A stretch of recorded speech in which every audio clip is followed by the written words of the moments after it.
বাংলাদেশের মাটি ও মানুষের জন্য আমরা বারবার বিরাট স্বাধীনতা সার্বভৌমত্বকে ভালোবাসি বলে আমরা জেল কাটি মামলা খাই গুলি খাই। সভা শেষে আপনাদের আহ্বান করবো সবাই আপনার এই প্রোগ্রাম সফল করতে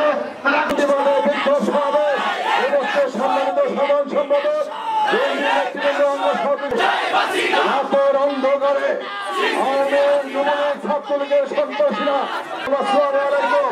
আপনারা লক্ষ্য করেছেন সারা দেশে কোটা বিরোধী আন্দোলন হচ্ছে, কোটা সমর্থন জানাতেই পারে। আজকে বলতে চাই প্রশাসনের ভাইরা যারা রয়েছেন আপনার সন্তান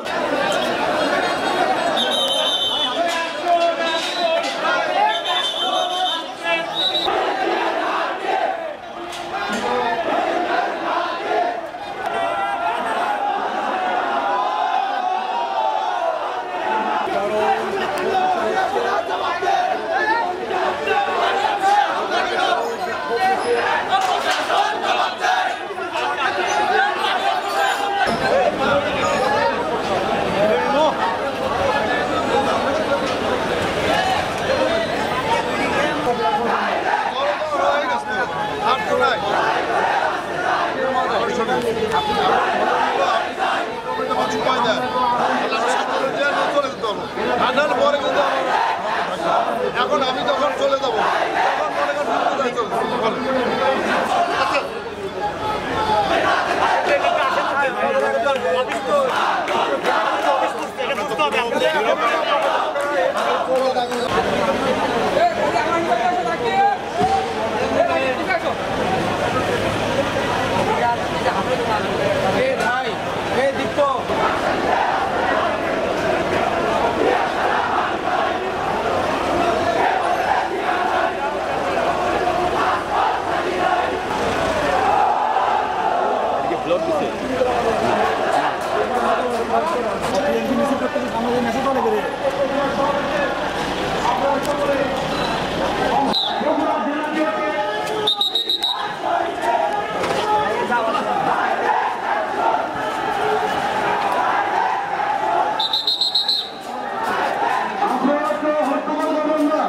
আমরা শান্তিপূর্ণভাবে কথা বলতে চাই, আমরা শান্তিপূর্ণভাবে কথা বলতে চাই।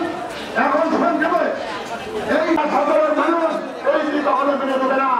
আজকে এই সন্ত্রাসী সংক্ষেপে বক্তব্য রাখছেন সংগ্রামী সাধারণ সম্পাদক আলিয়া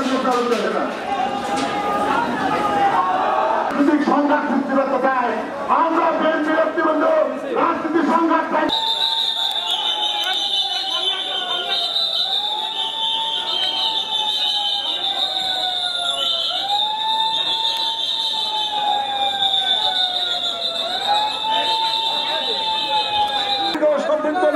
কিন্তু বিএনপি নৈতিক সমর্থন দিয়েছে, এই কোটা সংস্কার আন্দোলনে বিএনপি সমর্থন দিয়েছে, ছাত্রদল সমর্থন দিয়েছে।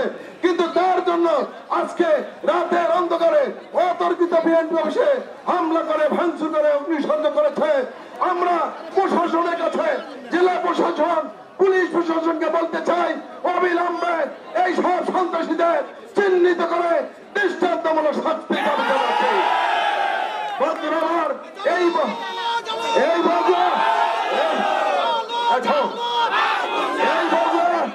মহান স্বাধীনতা যুদ্ধের ঘোষক বীর মুক্তিযোদ্ধা বীরত্তম শহীদ রাষ্ট্রপতি জিয়া রহমানের জেলা, এই জেলা বিএনপির চেয়ারম্যান বেগম খালেদা জিয়ার জেলা, বিএনপির ভারপ্রাপ্ত চেয়ারম্যান তারেক রহমানের জেলা, এই জেলা বগুড়ার বিএনপির ঘাঁটি। মানুষ বিএনপিকে ভালোবাসে। আজকে বিএনপি এই লড়াই সংগ্রাম করে গণতন্ত্র পুনরুদ্ধার করতে চায়, দেশের স্বাধীনতা সার্বভৌমত্ব রক্ষা করতে চায়। আজকে বলতে চাই আজকে প্রত্যেকটি নাগরিকের অধিকার রয়েছে, প্রত্যেকটি নাগরিক দেশের স্বাধীনতা সার্বভৌমত্ব রক্ষা করবেন। স্বাধীনতা সার্বভৌমত্ব রক্ষায় আবার রক্ত দিতে হবে। বন্ধুরা আমার, সেখানে প্রশাসন বলেন, সাধারণ নাগরিক বলেন, ছাত্র বলেন, সবাই বেরিয়ে আসবে। আজকে গণতন্ত্রকে পুনরুদ্ধার করতে হবে। তাই আমরা প্রশাসনকে বলতে চাই অবিলম্বে এই সব সন্ত্রাসীদের গ্রেপ্তার করুন, দৃষ্টান্তমূলক শাস্তি দেন। আজকে আমরা সংক্ষিপ্তভাবে এইটা শেষ করতে চাই এবং আমরা বলতে চাই আপনারা সুশৃঙ্খল ভাবে আপনারা